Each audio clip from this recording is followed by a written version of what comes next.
Isho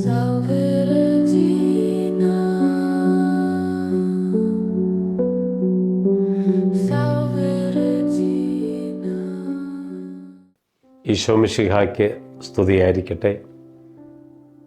Marian സന്ദേശത്തിലേക്ക് എല്ലാവർക്കും സ്വാഗതം. അച്ഛൻ പ്രിസൺ മിനിസ്ട്രി ഇന്ത്യയിൽ സേവനം ചെയ്യുമ്പോൾ തിഹാർ ജയിലിലെ ഒരനുഭവം പങ്കുവയ്ക്കാൻ ആഗ്രഹിക്കുന്നു. ഒരു ദിവസം ഞാൻ ജയിലിലേക്ക് ചെന്നു. ഒരു സെല്ലിലേക്ക് നോക്കിയപ്പോൾ ഒരാൾ ജപമാല ഉരുട്ടിക്കൊണ്ടിരിക്കുന്നു. ഞാൻ അദ്ദേഹത്തോട് ചോദിച്ചു, ക്രിസ്ത്യാനിയാണോ? അദ്ദേഹം പറഞ്ഞു, അല്ല, ഞാനൊരു ഹിന്ദുവാണ്. ഞാൻ വീണ്ടും ചോദിച്ചു, എവിടെ നിന്നാണ് താങ്കൾക്ക് ജപമാല കിട്ടിയത്?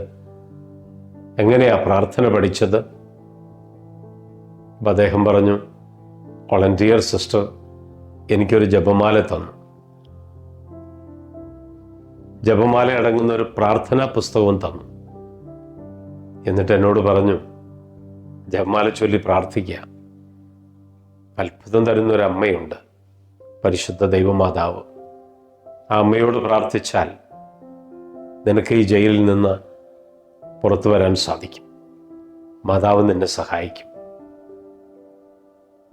അദ്ദേഹം എന്നോട് കൂട്ടിച്ചേർത്തു, I feel piece and calm inside.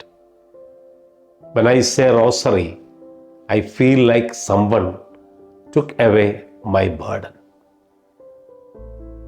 Rosary ചൊല്ലുമ്പോൾ, ജപമാല ചൊല്ലുമ്പോൾ ഒരു പ്രത്യേക ഹൃദയത്തിലെ വലിയൊരു ശാന്തമായ അനുഭവമാണ്. എൻ്റെ ഭാരങ്ങളൊക്കെ ആരോ എടുത്ത് മാറ്റുന്നത് പോലെ. തീർച്ചയായിട്ടും ജപമാലയുടെ ശക്തി അതാണ്. നമ്മുടെയൊക്കെ ജീവിതത്തിലെ ഭാരങ്ങൾ ഏറ്റെടുത്ത് മാറ്റിവെക്കുന്ന ഒരു ശക്തിയാണ് ജപമാല. പരിശുദ്ധ അമ്മ നമ്മെ സഹായിക്കും. വിചാരിച്ചതിനേക്കാളും ഒരുപാട് നേരത്തെ ആ മനുഷ്യന് ജയിലിൽ നിന്ന് പുറത്തു വരാൻ സാധിച്ചു. അദ്ദേഹം ഇന്നും വിശ്വസിക്കുന്നത് ജപമാല ചൊല്ലി പ്രാർത്ഥിച്ചതിൻ്റെ ഫലമാണ് ലഭിച്ചത് എന്നാണ്. തീർച്ചയാണ്, നമ്മുടെ ഭാരങ്ങൾ ഏറ്റെടുക്കും നമ്മുടെ പരിശുദ്ധ അമ്മ. ആ അമ്മയോട് ജപമാല ചൊല്ലി പ്രാർത്ഥിക്കുമ്പോൾ നമുക്ക് കിട്ടുന്ന ഒരു പ്രത്യേക ആന്തരികമായ ഒരു സമാധാനമുണ്ട്, ആന്തരികമായൊരു സന്തോഷമുണ്ട്. ഇതിലും വലിയ അനുഗ്രഹം നമുക്ക് എവിടെ നിന്ന് കിട്ടാനാ?